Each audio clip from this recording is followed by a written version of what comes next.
स्वः तत्सवितुर्वरेण्यं भर्गो देवस्य धीमहि धियो यो नः प्रचोदयात्। ॐ शान्ति शान्ति शान्तिः। नमस्ते दोस्तों, मैं आपको उपनिषदों की कहानियों का अगला अगली कहानी है महात्मा रैकव और राजा जान की। हमारे देश में ऐसे ऐसे दानी राजा पैदा हो गए हैं जिनकी कीर्ति आज तक दुनिया में गाई जाती है। वह इतने बड़े परोपकारी और धर्मात्मा थे कि आज उनके कामों पर विश्वास करने वाले लोग भी बहुत कम हैं। राजा होकर भी वे अपने लिए एक पैसे की चीज नहीं रखते थे। अपना सब कुछ दान में दे देते थे। खुद तो पत्तलों में खाते थे और मिट्टी के बर्तनों में पानी पीते थे, किंतु उनके यहाँ से मांग कर ले जाने वाले सोने और चांदी के बर्तनों में खाते पीते थे। वह साल में 10-20 ऐसे यज्ञ कराते थे जिनमें देश के कोने कोने से ऋषि मुनि पंडित सन्यासी वैरागी भिक्षुक अतिथि अभ्यागत सम्मिलित होते थे और मनमानी दक्षिणा पाकर जीवन भर के लिए धन की चिंता से छुट्टी पा जाते थे। प्रजा की छोटी छोटी जरूरतों की भी वे खबर रखते थे और आजकल के राजाओं की तरह अपने ऐशो आराम की तनिक भी चिंता न कर प्रजा के सुख और संतोष की चिंता रखते थे। यही सब कारण है कि उस समय के उपकारी राजाओं की कीर्ति कथाएं आज तक हमारे समाज में गाई जाती हैं, जबकि वर्तमान राजाओं का नाम भी बहुत कम लोग जानते हैं। प्राचीन काल में इसी हमारे देश में जानश्रुति नाम का एक ही राजा रहता था। वह इतना दयालु और दानी था कि प्रतिदिन सवेरे से लेकर दोपहर तक याचकों को मनमानी दान करता था। उसके राज्य भर में सैकड़ों ऐसे सदावर्त चलते थे जिनमें रात दिन गरीब लोग आकर भोजन करते थे। नगर नगर गांव गांव में गरीबों के खाने पीने का प्रबंध तो था ही, पढ़ने लिखने के लिए मुफ्त की पाठशालाएं थी जिनमें बड़े बड़े विद्वान पंडित लोग पढ़ाते थे। भाई, ऐसा है पहले के राजा और आज के जो राजा हैं। आज का राजा तो राजा है ही नहीं, वो तो 5 साल की चुना जाता है और उसको हमेशा डर लगा रहता है कि उसके विपक्ष के लोग कब उसकी शासन को खत्म कर दें। तो उनमें जो है वो बातें तो पाई जाने के लिए बहुत ही दैट इज नो मतलब मुश्किल है, क्योंकि परिस्थितियां आज अलग हैं। पहले राजा राजा के यहाँ पैदा होता था, आजकल तो मत पेटियों से राजा निकलते हैं, इसलिए वो बातें आज नहीं हो सकती हैं।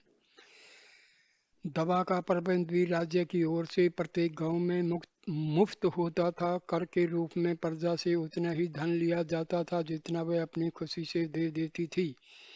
इसी का यह परिणाम था कि उसके राज्य में न कोई गरीब था न कोई दुखी।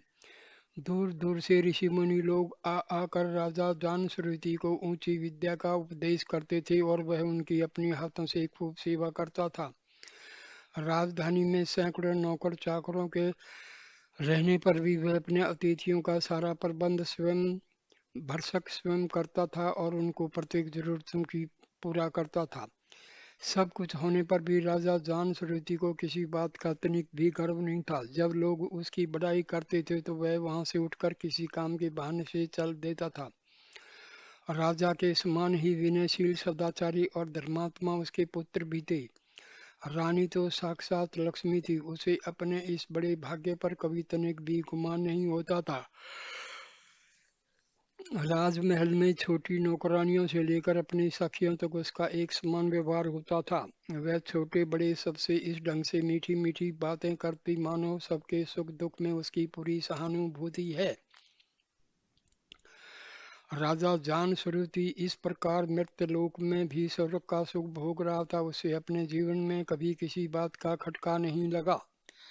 मंत्री सेनापति सिपाही राजदूत सभी उसका देवता के समान सच्चे हृदय से इज्जत करते और राज्य की उन्नति में तन मन से लगे रहते। एक दिन संध्या के समय राजा अपने महल की छत पर उठंग पर कोई पुस्तक पढ़ रहा था। पढ़ते पढ़ते वह किसी बात के विचार में लग गया और पुस्तक बंद कर सिर को ऊपर की ओर करके कुछ सोचने लगा। इसी बीच आकाश में उड़ते हुए हंसों की मानव बोली उसे सुनाई पड़ी। राजा ने सुना कि एक छोटी कतार में उड़ने वाले हंसों में सबसे पिछला हंस अगले को संबोधित करके कह रहा था, भाई भल्लाक्ष, नीचे देख रहे हो, राजा जान श्रुति का तेज सूर्य नारायण के तेज समान हमारी आंखों को चकाचौंध कर रहा है। कहीं भूल से उसके समीप होकर मत उड़ना, नहीं तो भस्म हो जाओगे। मुझे तो ऐसा मालूम हो रहा है कि मानो सूर्य नारायण ही उगे हुए हैं। अपने जीवन में किसी मनुष्य का तेज मैंने इस तरह जलते हुए कभी नहीं देखा है। अगला हंस भल्लाक्ष कह रहा है, भाई क्यों न हो, राजा जान श्रुति के समान दानी, परोपकारी तथा दयालु दूसरा राजा इस पृथ्वी तल पर कौन है। उसका यह तेज उसके अमित दान, यज्ञ और अतिथि सत्कार का महान फल है। पर मुझे लग रहा है कि तुमने उन गाड़ी खींचने वाले महात्मा रैको को अभी तक नहीं देखा है। जहाँ तक तेज के जलने की बात है, राजा उन महात्मा से अभी बहुत पीछे है। इसके तेज को तुम देख देख भी रहे हो, पर रैकव की ओर भर आंख ताकते ही तुम घड़ी भर तक आंख भी नहीं खोल सकते। मुझे तो उनका तेज सूर्य नारायण से भी अधिक मालूम पड़ता है। यह बातें करते हुए हंसों की कतार कुछ देर दूर चली गई, पर अभी तक उसकी आवाज राजा के कानों में आ रही थी।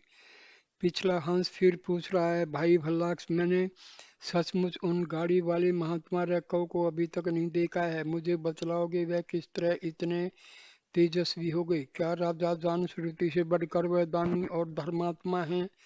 मैं तो नहीं समझ सका कि वे किस तरह राजा के समान दान, यज्ञ और पुण्य कर सकते हैं। क्या इनसे बड़ा राज्य उनका है? भल्लाक्ष कह रहा है, भाई राजा जान श्रुति के समान उनका राज्य नहीं है। वह तो एक गाड़ी खींचते फिरते हैं। दान यज्ञ करने का साधन उनके पास कहाँ है? पर कुछ ऐसी चीजें उनके पास हैं जो राजा जान श्रुति के पास नहीं है। वह इतने महान ज्ञानी और त्यागी महात्मा हैं कि सारा त्रैलोक्य उनका ही है। वह इतने वीतराग और निर्लिप्त हैं कि सारे मानव समाज के उपकारी पुण्य कर्मों का श्रेय अकेले उन्हीं को मिल सकता है, क्योंकि उनके त्याग के भीतर सब कुछ आ जाता है। इसके उत्तर में पिछले हंस ने कहा, भाई भल्लाक्ष, यह बात हमारी समझ के बाहर है कि सारे मानव समाज के समस्त उपकारी पुण्य कर्मों का श्रेय उन महात्मा रैकव को अकेले मिल जाता है। काम करे कोई और श्रेय मिले किसी दूसरे को, यह किस तरह से संभव हो सकता है?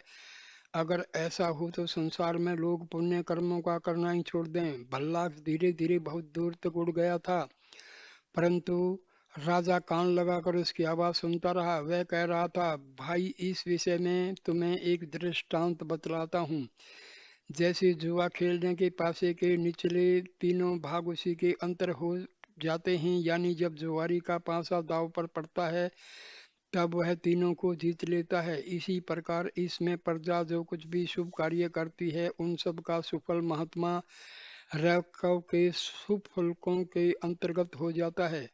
प्रजाओं के समस्त शुभ कर्मों का फल उन्हें इसलिए भी मिलता है कि उनका निजी जीवन या शरीर भी अपने लिए नहीं है, समाज के हित के लिए। ऐसी दिशा में समाज का शुभ शुभ फल उन्हें क्यों नहीं मिले? उन महात्मा रैकव के समान संसार की वस्तुओं के वास्तविक तथ्यों को जो जान लेता है, वह भी उन्हीं के समान पूज्य बन जाता है। राजा जान श्रुति की पहुंच अभी उतनी नहीं है। हंसों की कतार उड़ती ही बहुत बहुत दूर चली गई। अब उनकी आवाज का सुनाई पड़ना एकदम बंद हो गया। इधर राजा जान श्रुति के कानों में पढ़कर हंसों की ये बातें हृदय में खलबली पैदा करने लगी। वह यह जानने के लिए उत्सुक हो गया कि वह महात्मा रैकव कौन है। रात भर अपने महल की छत पर वह तारे गिनता रहा। ठीक से नींद नहीं लगी। बार बार उसके दिमाग में यही विचार चक्कर काटता रहा कि मेरे किए गए पुण्य कर्मों का श्रेय मुझे नहीं मिलकर महात्मा रैकव को क्यों मिलेगा? क्या वह इतने महात्मा हैं कि मेरे किए यज्ञ, दान तथा अन्य कर्मों से बढ़कर पुण्य करते हैं? उन्हें देखना चाहिए। पृथ्वी तल पर तो ऐसा कोई महात्मा नहीं बचा है जो मेरी दी गई सुविधाओं से लाभान्वित न हुआ हो। तो यह रैकव कहाँ रहे जो अब तक मैं इनका नाम तक नहीं सुन सका। यह भी हो सकता है कि हंसों को मेरे किए गए पुण्य कर्मों का पूरा पूरा पता नहीं हो और झूठ मूठ से ही रैकव की प्रशंसा करते फिरते हों। पर नहीं, हंसों का रैकव से क्या स्वार्थ सत्ता होगा। वह निस्वार्थ किसी की प्रशंसा क्यों करेंगे। अवश्य ही महात्मा रैकव के गुण प्रशंसनीय होंगे। मुझे उनका दर्शन तो जरूर करना चाहिए। रात भर इस प्रकार उधेड़ बुन में पड़े हुए राजा जान को जीवन में पहली बार चिंता का सामना करना पड़ा। अब तक कभी स्वप्न में भी उसे इस प्रकार का ख्याल नहीं आया था कि मेरे किए गए पुण्य कर्मों का श्रेय किसी कोई दूसरा ही हड़प लेगा। सवेरा हुआ। प्रातःकाल के नित्य कर्मों से निवृत्त होकर राजा ने अपने सारथी को बुलवाया और एकांत में उससे कहा, सारथी, क्या तुमने महात्मा रैकव का नाम सुना है। वह शायद एक गाड़ी लिए हुए घूमते फिरते हैं। मैंने भी उनका नाम अभी कल सुना है, पर उनकी इतनी प्रशंसा मैंने सुनी है कि मन में उन्हें देखने की बड़ी उत्कंठा जाग पड़ी है। तुम रथ लेकर और पता लगाकर मुझे शीघ्र बतलाओ। यदि रथ पर आने को वह राजी हो तो साथ ही लिवाते भी आओ, मगर ख्याल रखना यदि वह न आना चाहे तो जिद भी मत करना। सुनते हैं उनके समान पुण्यात्मा और तेजस्वी संसार में कोई दूसरा पुरुष नहीं है। सारथी ने हाथ जोड़कर कहा, महाराज, आपने चाहे जो सुना हो, किंतु संसार में आपसे बढ़कर भी कोई पुण्यात्मा या तेजस्वी हो सकता है, यह केवल कल्पना की बात है। यह आपकी सरलता है कि आप किसी महात्मा का नाम सुनकर उसके दर्शन के लिए इतने उत्कंठित हो जाते हैं। इस संसार में कौन ऐसा मनुष्य है जो आपके दान के प्रभाव ने जानता हो। राजा जनश्रुति को सारथी की बातें बहुत पसंद नहीं आई। सिर हिलाते हुए बोला, सारथी, तुम नहीं जानते। उन महात्मा रैकव का ऐसा प्रभाव मैंने सुना है कि संसार में जो कुछ भी पुण्य कर्म किया जाता है उन सब का श्रेय उन्हीं को प्राप्त होता है। वह इतने वीतराग और निर्लिप्त महात्मा हैं कि उन्हें अपने शरीर का मोह भी नहीं है। मैं ऐसा त्यागी तो नहीं हो सका हूँ। यही कारण है कि मैं उनके पवित्र दर्शन का इतना भूखा हूँ। तुम जाओ और यदि जरूरी समझो तो अपनी सहायता के लिए बंदियों और मागधों को भी साथ लिवाते जाओ, क्योंकि उन्हें देश का सब हाल मालूम पड़ता है। सारथी चुप हो गया। थोड़ी देर बाद हाथ जोड़कर फिर बोला, महाराज, आपकी आज्ञा है तो मैं उन्हें जहाँ भी पाऊंगा साथ लिवा कर आऊंगा। मुझे बंदियों और मागधों की आवश्यकता नहीं है। महाराज की कृपा से मुझे सातों द्वीप में ऐसा कोई नगर व उपनगर नहीं है जिसकी जानकारी न हो। मैं उन्हें बहुत शीघ्र लिवा लाऊंगा। राजा के चरणों पर शीश झुकाकर सारथी अपने घर आया और रथ को सुसज्जित करके देश भर में घूमने लगा। फिर तो नगर नगर घूमकर उसने देश भर की मुख्य मुख्य सड़कों से उपनगरों का भी पता लगाया। गली कूचों में भी छानबीन करवाई। बड़े बड़े महलों, मंदिरों और शिवालयों में भी पता लगवाया। घरों और झोंपड़ों तक की जानकारी हासिल की, पर कहीं किसी ने उन गाड़ी वाले महात्मा रैकव का पता नहीं बताया। वह बहुत परेशान रहा, पर कहीं कोई पता नहीं लग सका। फिर तो निराश होकर वह राजधानी को वापस आया और राजा जान श्रुति के सामने हाथ जोड़कर बोला, महाराज, मुझे तो सारी पृथ्वी तल पर उन महात्मा रैकव का कहीं पता भी नहीं लगा। मैंने उनके लिए देश भर के नगरों, गांव, मंदिरों और झोपड़ों तक को छान डाला, पर किसी ने उनका नाम नहीं बतलाया। मैं तो समझता हूँ यह सब झूठी बात है। इतने बड़े महात्मा का नाम भी लोग उन्हें जानते हैं, यह आश्चर्य है। राजा जान श्रुति ने उदास होकर कहा, सारथी, मैं मानता हूँ कि तुमने महात्मा के ढूंढने में बहुत परिश्रम किया है, पर तुमने मेरी समझ से ठीक काम नहीं किया। रैकों के समान वीतराग और निष्प्रह महात्मा ऐसी जगह में क्यों रहने लगे जहाँ भीड़ भाड़ का अंदेशा हो। वह कई एकांत में पड़े होंगे। पर्वतों की गुफा या नदी के सुंदर तट पर ही उनका निवास हो सकता है। तुम जाओ और एक बार फिर उनके ढूंढने में परिश्रम करो। मैं चाहता हूँ कि इस बार तुम अपनी सहायता के लिए बंदियों तथा मागधों को भी साथ लिवाते जाओ। सारथी ने हाथ जोड़कर कहा, महाराज, आपकी आज्ञा से मैं फिर उन महात्मा को खोजने जा रहा हूँ। मुझे किसी भीड़ भाड़ की जरूरत नहीं है। मैं अकेले ही उनका पता लगा सकता हूँ। राजा को सिर झुकाकर सारथी अब की बार अकेले ही महात्मा रैकव को ढूंढने के लिए राजधानी से बाहर निकला। रथ को पर्वत की गुफाओं या नदियों के तट पर या जंगलों में साथ ले जाना कठिन समझकर उसने राजधानी में ही छोड़ दिया। संयोग की बात, इस बार जैसे ही वह राजधानी के उत्तर तरफ जंगल वाले मार्ग से जा रहा था कि बीच मार्ग में खड़ी एक गाड़ी दिखाई पड़ी, जिसमें न तो बैल थे न कोई सामान ही रखा हुआ था। गाड़ी के समीप पहुंचकर सारथी ने देखा कि उसके नीचे एक परम तेजस्वी महात्मा बैठे हुए अपने पेट को खुजला रहे हैं। उनके तेजस्वी ललाट से तेज की किरणें फूट सी रही हैं। उनके सुंदर स्वस्थ शरीर पर न तो ठीक से कोई वस्त्र है न कोई सजावट। दाढ़ी के बाल बेतरतीब बढ़े हुए हैं। सिर पर भूरे भूरे बालों की जटा लता की एक बल्लरी से बांध दी गई है, पर मुखमंडल से बादलों में अब खुले चंद्रमा के समान प्रकाश की किरणें हंस रही हैं। सारथी ने झांक कर देखा तो उसे यह निश्चय हो गया कि गाड़ी वाले महात्मा रैकव यही हैं। दूर से ही निश्चय बनाकर सारथी उनके पास गाड़ी के नीचे पहुंचा और नम्रतापूर्वक प्रणाम करते हुए दोनों चरणों को छूकर सिर पर लगाया। महात्मा रैकव का ध्यान सारथी के इस व्यवहार से जब तनिक भी विचलित नहीं हुआ, तब अपनी ओर ध्यान खींचने के इरादे से उसने विनीत स्वर में कहा, महाराज, क्या मैं यह मान लूं कि गाड़ी वाले महात्मा रैकव आप ही हैं? आपको ढूंढने के लिए मैं कितने दिनों से परेशान हूँ। सारथी की विनीत वाणी से रैकव ने अपनी तेजस्वी आंखें उधर फेर दी और कहा, हाँ, रैकव मेरा ही नाम है। इतना कहकर वह फिर पहले की तरह अपना पेट खुजलाते हुए दूसरी ओर ताकने लगे। रैकव की तेजस्वी आंखों की ओर देखकर सारथी की यह हिम्मत छूट गई कि वह उनसे कुछ और बातचीत आगे बढ़ाए। आज तक उसे इस प्रकार के तेज से जलते हुए मुखमंडल को देखने का मौका नहीं लगा था। यही नहीं, उसने इस तरह के विचित्र आदमी की कल्पना भी नहीं की थी, जो पूरी बात का उत्तर दिए बिना दूसरी ओर ताकने लगे। कम से कम एक विख्यात राजा के सारथी होने के नाते उसने मनुष्य भाव का जो अनुभव प्राप्त किया था, उसके हिसाब से महात्मा रैकव उसे विचित्र आदमी से दिखाई पड़े। उसकी नज़र में अगर वह एक महात्मा से दिखाई पड़े तो एक पागल से कम भी नहीं थे। संसार से इस तरह निरपेक्ष रहकर कोई कैसे जी सकता है? यह टेढ़ी बात उस दानी राजा के बुद्धिमान मंत्री के मन में नहीं बैठी। वह थोड़ी देर तक चुप रहा, फिर देखा कि जो महात्मा अब उससे कुछ भी बोलना पसंद नहीं कर रहे हैं, तो पैरों को छूकर वह गाड़ी के नीचे से बाहर चला आया और एक विचित्र खुशी में राजधानी के मार्ग पर चल पड़ा। महात्मा रैकव के मिलने का समाचार सारथी द्वारा सुनकर राजा जान को बड़ी प्रसन्नता हुई।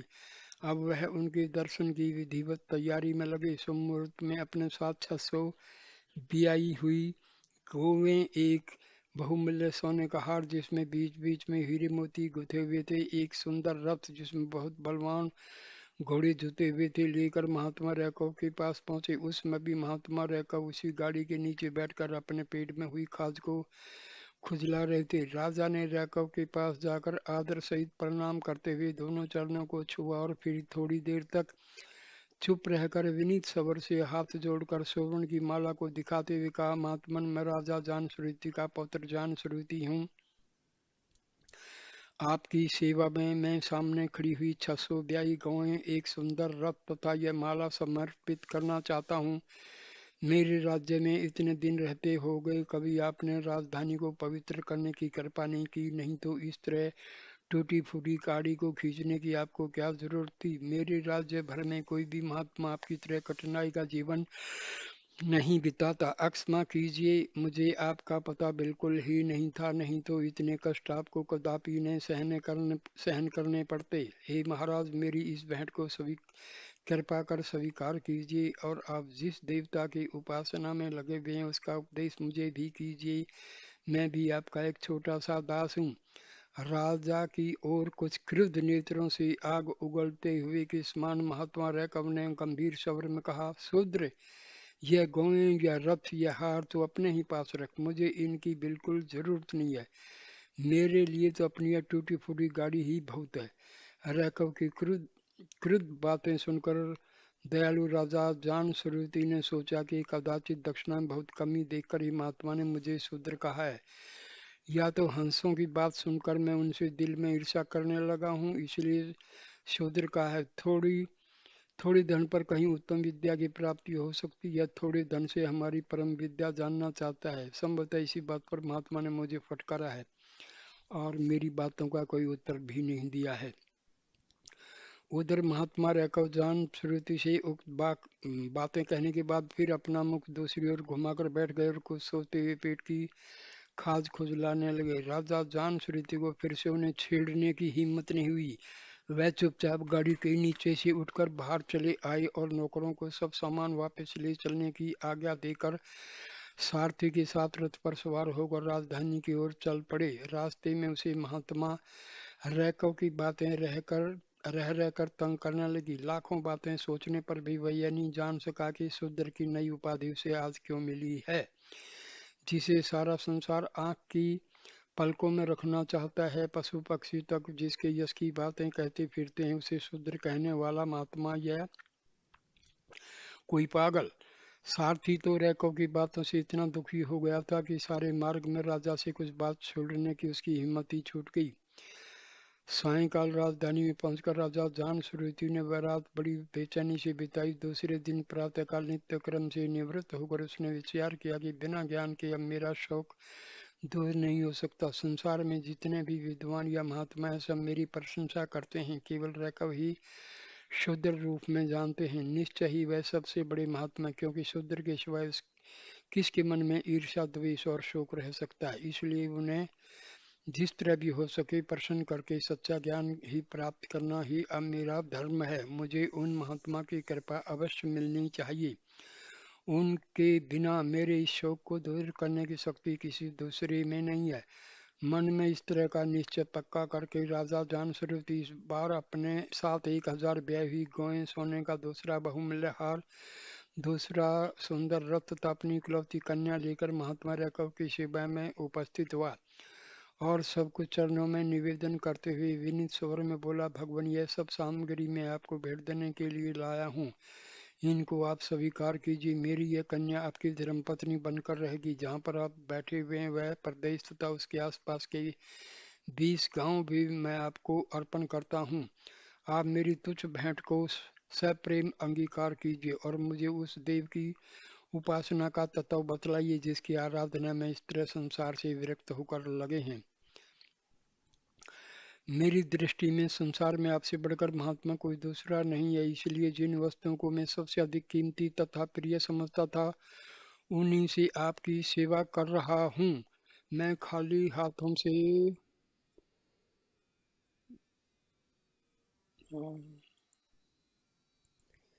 आपकी सेवा नहीं करना चाहता हूँ।